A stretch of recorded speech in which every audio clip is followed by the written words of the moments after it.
माहूर तालुक्यातील अनेक नागरिकांना केंद्र सरकारच्या पंतप्रधान आवास योजनेचा लाभ मिळण्यात अडथळे येत असून अनुदानाच्या विलंबामुळे अनेक घरकुले अपूर्ण अवस्थेत अडकून पडली आहेत। या पार्श्वभूमीवर भारतीय राष्ट्रीय काँग्रेसचे जिल्हा सरचिटणीस आनंद तुपडाळे यांनी तहसीलदारांमार्फत जिल्हाधिकाऱ्यांना निवेदन सादर करून तातडीने कारवाईची मागणी केली आहे। पाटील यांच्या निवेदनानुसार माहूर शहरातील अनेक लाभार्थ्यांना घरकुले मंजूर झाल्यानंतरही शासनाकडून नवीन खात्यांमध्ये अनुदानाची रक्कम न मिळाल्याने बांधकाम अर्धवट राहिले आहे। काही लाभार्थ्यांनी कर्ज काढून बांधकाम सुरू केले असले तरी निधीच्या प्रतीक्षेत त्यांच्यावर आर्थिक ताण वाढला आहे। विशेष म्हणजे पहिल्या DPR मध्ये समाविष्ट 56 लाभार्थ्यांपैकी फक्त 30 लाभार्थ्यांनाच पहिल्या टप्प्याचे अनुदान मिळाले असून उर्वरित 26 लाभार्थी अद्यापही निधीच्या प्रतीक्षेत आहेत। त्याचप्रमाणे एकूण 1113 लाभार्थ्यांपैकी तब्बल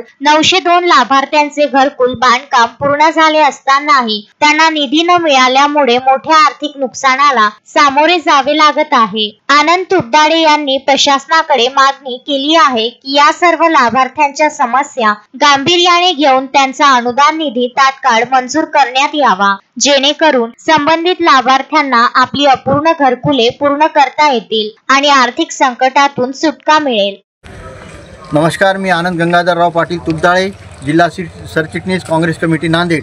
आज माहूर शहरातील लाभार्थी ज्यांना घरकुलचे हप्ते थकीत आहेत आणि माहूर शहरातील जवळपास 600 लाभार्थ्यांचे घराचे काम चालू आहे आणि मागे जे शासनाने 9 तारीख जे दिली होती लाभार्थ्यांना रेती देण्याची, त्या 9 तारखेमध्ये फक्त 40 लाभार्थ्यांना 5 ब्रासच्या ऐवजी 3 ब्रास रेती मिळालेली आहे आणि आता जे लाभार्थी आहेत ते 540 लाभार्थ्यांना 5 ब्रास प्रत्येकी 5 ब्रास लाभार्थ्यांना रेती मिळावी यासाठी आज माहूर तहसील कार्यालय व माहूर नगरपंचायत इथे रेतीची मागणी केलेली आहे।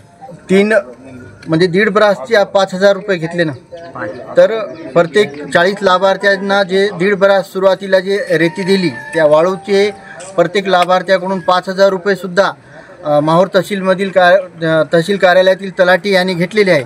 तर 3 ब्रासचे असे 10,000 रुपये 40 लाभार्थ्यांनी सुद्धा तलाठी आणि ज्या बी त्याची जे हाताखालची जे रेती टाकणारे त्या वाहनधारकांनी 3 ब्रास रेतीचे 10,000 रुपये सुद्धा लाभार्थ्याकडून घेतलेले आहेत। संजय घोगरे, विदर्भ न्यूज, माहूर।